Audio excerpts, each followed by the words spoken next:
Welcome to Mr. Giant Reacts and Ting and Ting and Ting. I'm Mr. Giant back with another video for you, back with another reaction. And I haven't done an Irish video in a long time, you know what I mean? And this one I'm going to watch is called Redlegs.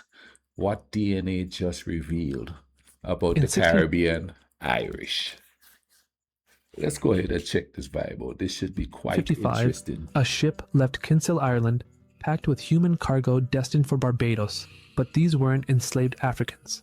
They were Irish, prisoners, rebels, and the desperately poor, deported by Oliver Cromwell's regime to work on Caribbean sugar plantations. Most people know about the Atlantic slave trade, but there's another forced migration that history buried. Between 1649 and 1660, tens of thousands of Irish were I learned about Oliver Cromwell in high school back home, but they didn't tell the complete story because I went to high school when it was still a British colony. So they told history according to what their vibe is. You understand what I'm saying? And I ain't disparaging the British at all. You know what I'm saying? That's not what that's not what this is all about. This is about learning about history and stuff like that. Let's go. Shipped to the Caribbean, not as colonizers or planters, but as indentured servants who died at catastrophic rates in the tropical heat. Today, if you venture into the remote corners of Barbados, past the resorts and colonial estates, you'll find something impossible. Communities with red-haired fishermen, graveyards filled with Irish surnames, and families speaking a Creole that sounds like the Caribbean filtered through Dublin. These aren't immigrants, they're the descendants of Irish deportees who arrived 400 years ago and never left. They deported these people from their own country. They deported these people from their own country and sent them to the Caribbean, you know what I mean, where their bodies aren't used to the tropical weather and stuff like that. That's just crazy there. Now, there's a place on my island. This is Barbados. He's talking about I'm from Grenada. There's a place on my island called Mount Morris. And Mount Morris is said to where at first they were saying they were Scottish, but later on I guess it was a mix of Scottish and Irish. There were these red-headed people, and they had this coarse red-headed afros that they used to wear in the 70s. You know what I mean? That freckled faces and stuff like that, you know. So it's a place called Mount Morris. They were lighter skinned and stuff like that, and they just live up there. Called Redlegs, and for centuries they've lived in isolation, Redlegs, marrying within their communities, preserving fragments of Irish culture while surviving in one of the harshest social positions imaginable. White in a world built on black slavery, but too poor to be treated as white. And over generations, something extraordinary happened. Irish blood mixed with African heritage, creating an Afro-Celtic identity that exists nowhere else on Earth. This is their story, a story written in DNA, preserved in surnames, and visible in faces that challenge everything we thought we knew about race, identity, and the Caribbean. The year is 1649. Oliver Cromwell's new model army has just conquered Ireland with brutal efficiency. The conquest isn't just military. It's designed to break Irish Catholic resistance permanently. Cromwell's solution is deportation on a massive scale. Between 1649 and 1660, an estimated 50,000 to 100,000 Irish men, women, and children are forcibly transported to the Caribbean. Some are prisoners of war, captured after battles like Drogheda and Wexford. Others are political rebels, Catholic priests, or anyone suspected of disloyalty. But many are simply poor. Orphans rounded up from the streets. That's crazy because most of their... See, I thought the Catholics were the British influence on the island, but it's actually the Irish.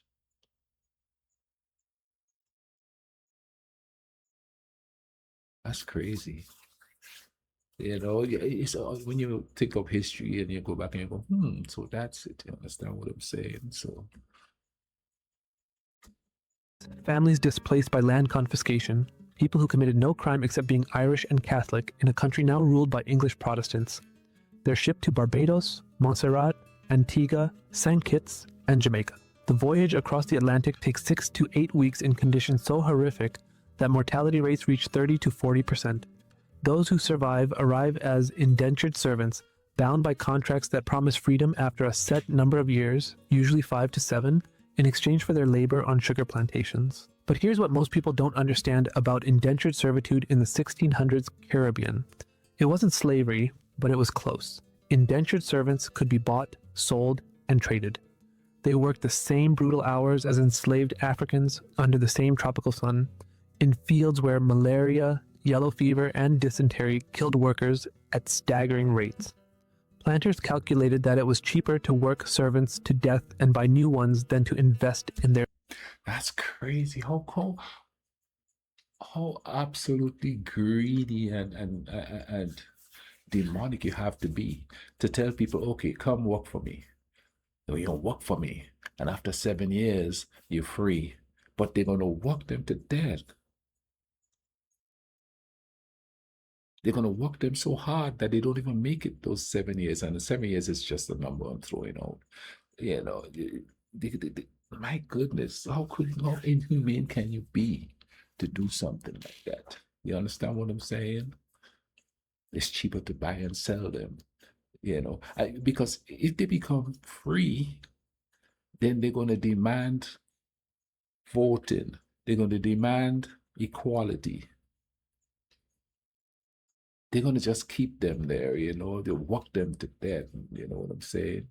That's just crazy. It wasn't slavery, but my God, man, you know, they have a lifespan of, if they indentured, I think was 7 to 10 years. That's their lifespan right there, because they're gonna survival. The difference between indentured Irish and enslaved Africans was legal, not experiential, at least not initially. Irish servants had contracts with end dates. Their children were born free. They could, theoretically, own property and testify in court. But in practice, many died before their contracts expired. Those who survived found themselves at the bottom of a rigid racial hierarchy, socially above enslaved Africans, but economically and politically powerless. And here's the tragedy that historians often overlook. These weren't adventurers seeking fortune. They were survivors of a catastrophe that many historians now classify as genocidal. While genocide is a modern term, Cromwell's Scorched Earth campaign triggered a population collapse of 20 to 40%, a level of destruction that met the sociological criteria for genocide long before the word was even invented. The deportations were designed to solve what English authorities called the Irish problem, by removing the Irish from Ireland. For the individuals caught in the system, whether labeled as indentured servants, transportees, or prisoners, the experience was traumatic, violent, and often fatal. But some survived, and their descendants carry that survival in their genes. By the early 1700s, as sugar production... You know, redlegs, rednecks. There's people, they call people here rednecks, and one of the stories I heard is because why they were called rednecks is because they were in the sun a lot, and their necks become red when they're in the sun farming and stuff like that. And redlegs in the sun a lot, so their legs were red. Production intensified and the plantation economy boomed. Barbados became the most densely populated and profitable colony in the British Caribbean. Yep. Enslaved Africans now vastly outnumbered Europeans. The island's white population stratified sharply. At the top were wealthy planters who owned thousands of acres. Below them were merchants, overseers, and small landowners. And at the very bottom, they had a mass amount of absentee plantation owners in the Caribbean. They didn't live on the island. They lived back in England somewhere, raking in the dough, boy.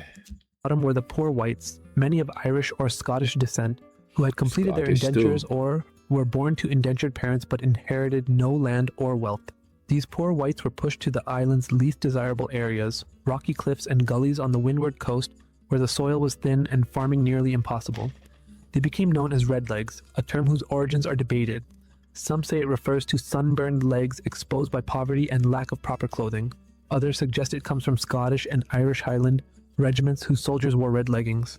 Regardless, the name stuck, and it carried stigma. Redlegs were social outcasts. They were mocked with derogatory terms like Eki Beki and Poor Bakra, Creole insults suggesting they were degraded whites, failures in a society that equated whiteness with wealth and power. But recent archaeological work by Dr. Matthew Riley and his team from the Barbados Museum and Historical Society reveals a more complex picture. Excavations at Below Cliff and Pie Corner, two historic red leg settlements, uncovered evidence of self-sufficient communities. These weren't simply impoverished squatters. They were fishermen, small-scale farmers, livestock keepers, and traders. They built homes, maintained family networks, and created a distinct subculture that preserved Irish and Scottish traditions, music, dance, and folk beliefs even as they adapted to Caribbean life. And here's the paradox. Despite their poverty and social marginalization, Redlegs played a crucial role in maintaining colonial power. They served in the militia, the armed force that suppressed slave rebellions and maintained order. The colonial government relied on poor whites as a buffer class, ensuring that even the most destitute European would side with the plantation system rather than make common cause with enslaved Africans. Oh my goodness, you could see that happening today. It absolutely is happening today. And after centuries and all of that, it's still working.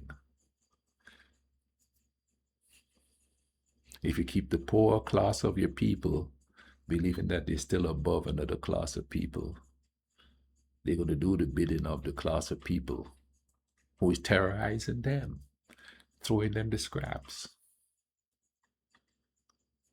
And even before I recognized the dichotomy of that happening, or I learn about it, just the human natural paying attention realize that's what's happening. So if ordinary me is going, wait a minute now, if they tell these people that they're better than those people, and they throw them some scraps, but keep them there, they're going to keep these people on the check. And it's happening today all over the world. And it could be tribal, it could be color, it could be anything, you know what I mean? Ethnicity, it could be anything. That's just, after centuries, that stuff is still working. And it's funny because if you point it out to people, they're not going to believe it because they still think they're better than somebody else. And that is so crazy that stuff still works. You would think we would evolve, we think we've evolved and we're more civilized than people from back then, but we're still doing the same thing. History will always repeat itself, man, if we don't pay attention, and we're not. This was a deliberate strategy. Keep poor whites just comfortable enough, just privileged enough to prevent cross-racial solidarity. It worked. For centuries, Redlegs remained isolated, endogamous, marrying within their own communities and avoiding integration with the Afro-Caribbean majority. But that isolation couldn't last forever. The 1830s brought a crisis. Britain abolished slavery throughout its Caribbean colonies in 1834. Emancipation transformed the labor market overnight. Formerly enslaved Africans, now free, demanded wages. Some left plantations entirely, establishing independent villages and small farms. The plantation economy struggled, and Barbados, already overcrowded, faced economic collapse. For Redlegs, this was catastrophic. Their marginal existence depended on occasional wage labor, fishing, and subsistence farming. As competition for work intensified, many faced starvation. The colonial government offered a solution: emigration. In the 1840s and 1850s, hundreds of Redleg families were recruited to migrate to other Caribbean islands where labor was still in demand. St. Vincent and Grenada. They didn't ever take them back to Ireland. They just ship them off to other Caribbean islands. That's crazy. Became the primary destinations. Grenada. The contrast between these two settlements tells you everything about how environment shapes community survival. In Grenada, Redleg families were settled at Mount Moritz, a lush highland area with fertile volcanic soil. They thrived. They established farms, grew vegetables, raised livestock, and created a vibrant village economy. Mount Moritz became a community where Irish surnames Murphy, O'Brien, Ryan, and Byrne mixed with Afro-Caribbean neighbors. Cultural exchange was inevitable. Irish folk traditions blended with African influences. Music, food, and language created something new, a creolized Afro-Celtic identity. But in St. Vincent, the story was different. Montmartre is a pretty place, very hilly, very hilly. Been there a couple of times, and the people there were like different. There was a guy, man. I remember that there was this one. They're from Montmartre, and hence the name we call them Mongs. they would come into town and want to fight all the time. There was this one specific kid, man, he would come to town and he always wanted to fight. I mean, the dude was just crazy. I don't remember his name. I'm seeing him in my mind right now, but uh, the thing about the Hmongs, or the people in Mount Morris, we thought it was mainly Scottish, but it's like Irish and Scottish to a certain degree. What's really strange about them is that I do believe that at some point some of them trace their heritage back to Ireland, and even for some reason Australia and places like that, because they would always go back and forth to Australia for some reason. I don't know what that is, so they would leave and go to Australia and then come back to the island after a while. I, I don't know what that was about there. I saw a documentary where they were talking about that, the actual descendants of the Irish. Well, I'm going to just call them Hmongs, but the Hmongs were talking about that. You understand what I'm saying? But I knew there was something different about them, you know what I mean? And I'm not even talking about the skin tone. They were lighter skin tone and everything like that. But there was something just different about them. And I can't lay my finger on it. And it wasn't a bad different. It was just different. Redleg families were settled at Dorsetshire Hill, a marginal area with poor soil and limited resources. They struggled. Many remained isolated, clinging to their identity as distinct from the Afro-Caribbean majority. Integration happened slowly, over generations, through intermarriage and economic necessity. By the late 1900s, most descendants had integrated fully into the broader St. Vincentian population, but traces remained: surnames, family stories, and DNA. Today, genetic testing reveals hidden Irish ancestry in families who had no idea their great-great-grandparents came from Barbados, much less Ireland.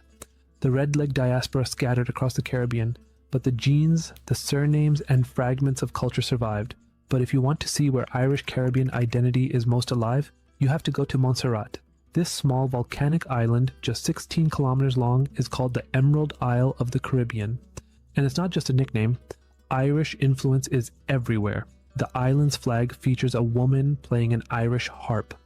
The passport stamp is a shamrock. St. Patrick's Day is a national holiday. And when you hear Montserratian Creole, or the Bajan accent of Barbados, you're hearing a 400-year-old ghost. Bajan. While the grammar is rooted in West African languages like Igbo and Fon, the accent carries a distinct Irish rhoticity, that hard, rolling R and specific vowel shifts that trace directly back to Hiberno English. It is the sound of two worlds colliding and refusing to let go. But Montserrat's Irish story is different from Barbados. Here, Irish Catholics weren't just laborers, they were planters, landowners, and slaveholders. In the late 1600s and early 1700s, Irish Catholics fleeing religious persecution in other colonies settled in Montserrat. They established estates, bought enslaved Africans, and became part of the planter class. This created a unique dynamic. Unlike most Caribbean colonies where... So you see, here's what I'm going to say happened here. They become the planter class, and they made the freed Africans their indentured servants. I don't know if they had a time frame to live to be indentured servants. Probably not. They just paid them less, treat them harshly. You know what I mean? They learn from the people that terrorized them. Where whiteness meant Protestant English power, Montserrat had a white Catholic elite who shared some cultural and religious affinity with enslaved Africans, many of whom were also baptized Catholic. This doesn't mean the system was any less brutal. Slavery on Montserrat was as violent and exploitative as anywhere else. Like I said, I was raised Catholic. Most of the country was Catholic when I was growing up. I think there's a lot of Protestants there now. But I say most of the islands were Catholic. And I thought that Catholicism came from England for the longest. But then I realized, no, it came from the Irish. And that's the whole influence, and how much influence that the Irish had on the Caribbean. Their religion took a foothold. But the cultural mixing was deeper and more complex. Irish planters spoke Irish Gaelic alongside English. Enslaved Africans learned Irish words and phrases. Music and dance traditions blended. The result was a creolized culture that incorporated Irish, African, and Caribbean elements in ways that still persist today. The most dramatic event in Montserrat's history came on St. Patrick's Day, 1768. Enslaved Africans on the island planned a major rebellion, choosing the holiday deliberately because they knew Irish planters would be drinking and distracted. The plot was discovered before it could be fully executed, and the leaders were executed. But the rebellion became a symbol. Today, St. Patrick's Day in Montserrat commemorates both Irish heritage and the resistance of enslaved Africans. It's a holiday that refuses to fit into simple categories. Irish. It's funny, they said, if you don't know your history, you don't know where you're coming from. But the Irish in Montserrat, because the slave trade was abolished when 1633. Oh no, 1833. Okay. All right. That mutes the point I was trying to make. Or African. It's both. And that duality defines Montserrat's identity. Walk through Montserrat today and you'll meet Afro-Caribbean people with surnames like O'Gara, Mead, Ryan, and Daly. You'll taste goat water, the national dish, a stew that combines African cooking techniques with Irish ingredients and spices. You'll hear fife and drum music, a fusion of Irish reels and African rhythms. And if you ask people about their identity, they'll tell you they're Montserratian, but many will also tell you they're Irish, not metaphorically, literally. Their ancestors were Irish, and that heritage matters. It's celebrated in festivals, preserved in music, and passed down through families. Montserrat is proof that identity doesn't have to be pure. It can be layered, complex, and proudly hybrid. So here's the question that fascinates geneticists. Why do some Caribbean families still have red hair, freckles, and light-colored eyes after nearly 400 years? Why haven't these traits disappeared through admixture with the Afro-Caribbean majority? The answer is in the genetics, and it tells us something profound about how isolated populations evolve. When a small group of people, like the Redlegs, remains genetically isolated through endogamy, marrying only within the community, they experience what's called a founder effect. Rare traits that might disappear in a large, diverse population can become common in a small, isolated one. Red hair. I've seen this happen, right? You have families on the island, and all the kids are dark. African looking, and then bam, here comes a light-skinned kid with red hair and freckles. I know a lot of kids that, well, not a few, not a lot, but a few, who had that coarse red hair afro, freckles, and light skin. And then you see their brother, and it's like, oh, what's the vibe here? You understand? And here's the thing about that too. Even on my side of the family, in my family, on my mom's side of the family, it is said. I was talking to my sister one day. She said, because I was telling her I was doing reactions to Irish videos. She said, you do know that on our mom's side, our grandfather had Irish heritage, and I remember my grandfather being this light-skinned gentleman. He was the tall one, over 7 feet. This light-skinned gentleman, and his hair was sort of different than the rest of us. You understand what I mean? And even my mom was kind of light-skinned too. You know what I mean? My dad was just pure African vibe. You know what I mean? He could have been mixed, but not as much as my mom was. But and here's the funny thing about that. My dad used to call. Whenever he get angry at my mom and they had the little spats and stuff, he used to call her Grenada White. Because that's what he used to call my grandfather, Grenada White, because he was light-skinned. And you could tell he had a lineage that was not pure Africanized, you know what I'm saying? Hair is caused by mutations in the MC1R gene. It's recessive, meaning both parents need to carry the variant for the trait to appear. In a large, genetically diverse population, red hair is rare, but in a small, isolated community where everyone carries the variant, it can persist at high frequencies for generations. Dr. Jada Ben Torres, a geneticist at Vanderbilt University, has spent years studying Caribbean populations with European ancestry. Her work on the ICARA project, the island community's African-American roots ancestry, used genetic testing to trace hidden ancestry in Caribbean populations. What she found in Barbados and other islands was striking. Many Afro-Caribbean families carry significant European ancestry, often Irish or Scottish, that they weren't aware of. This ancestry appears in both Y chromosome DNA, inherited from fathers, and mitochondrial DNA, inherited from mothers. Y chromosome haplogroup R1b, the most common paternal lineage in Ireland, shows up in Caribbean populations at frequencies far higher than expected. This means Irish men fathered children with African and Afro-Caribbean women, and those children's descendants are alive today. Similarly, European mitochondrial haplogroups, the maternal lineages, appear in Afro-Caribbean families, indicating Irish or Scottish. Women also had children in the Caribbean, and their maternal lines persisted. But the most fascinating findings come from autosomal DNA, the genetic material inherited from both parents. Modern DNA testing reveals that many Afro-Caribbean people carry 10 to 20% European ancestry, much of it Irish or British. For families with red-leg heritage, that percentage can be higher, 40 to 60% European. And when those families take DNA tests through services like 23andMe or Ancestry DNA, they're often shocked to discover they have genetic cousins in Ireland, direct descendants of the same families who were deported to the Caribbean in the 1600s. This is history written in DNA. It's proof that the Irish deportations weren't just a historical footnote. They created genetic legacies that persist today, visible in faces, surnames, and chromosomes.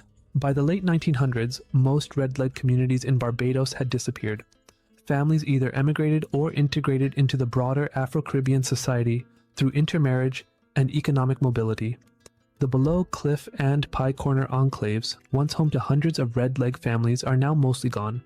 The culture that preserved Irish folk songs, dances, and traditions has faded, but the genes remain. Modern Barbadians with Irish surnames often have no idea their ancestors were Redlegs. They identify as Afro-Caribbean. Their skin is brown. Their culture is Bajan. But when they take DNA tests, they discover unexpected European ancestry, and it traces back to Ireland. In Grenada, Mount Moritz is different. The village still exists, and it's still identifiable as a place with Irish heritage.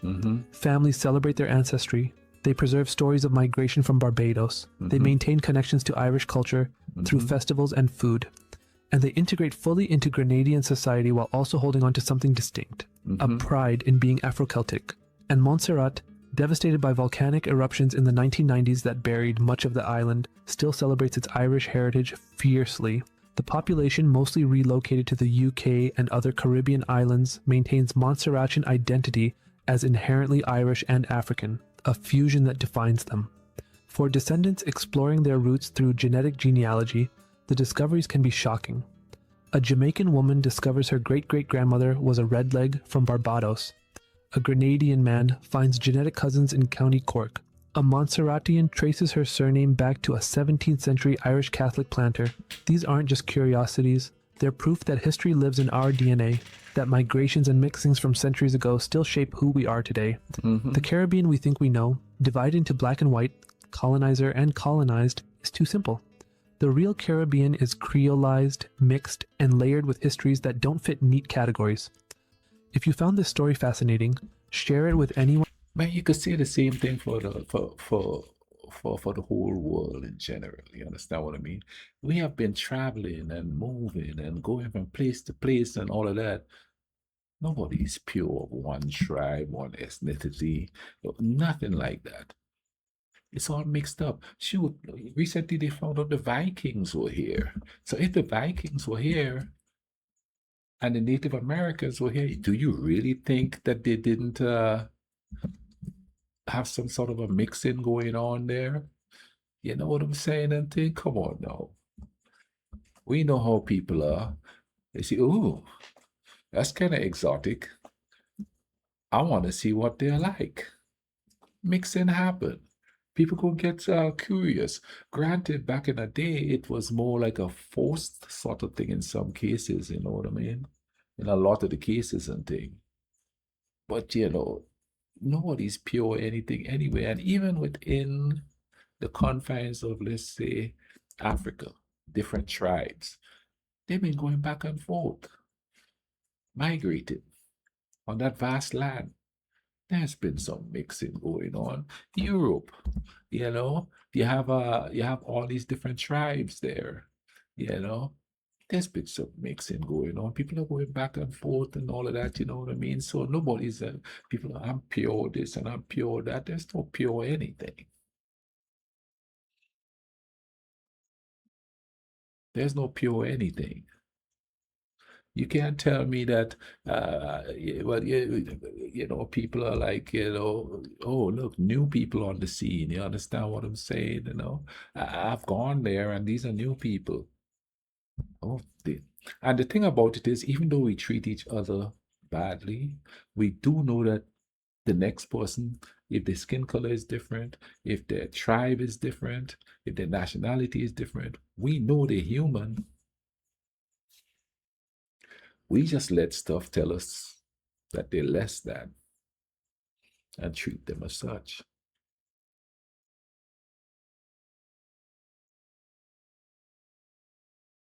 But it's crazy to think that things that worked back then is still working now.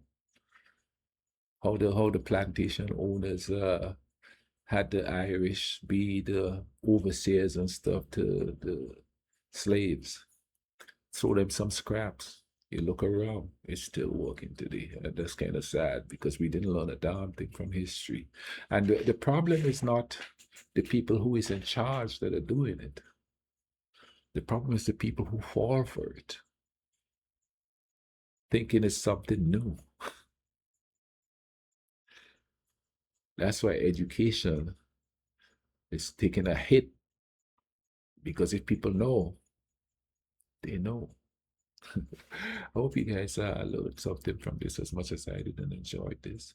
Drop a like on the video, comment down below, tell me what you think. Hope you guys are having a great day. Let's try to bring some peace and keep the peace in this world, okay?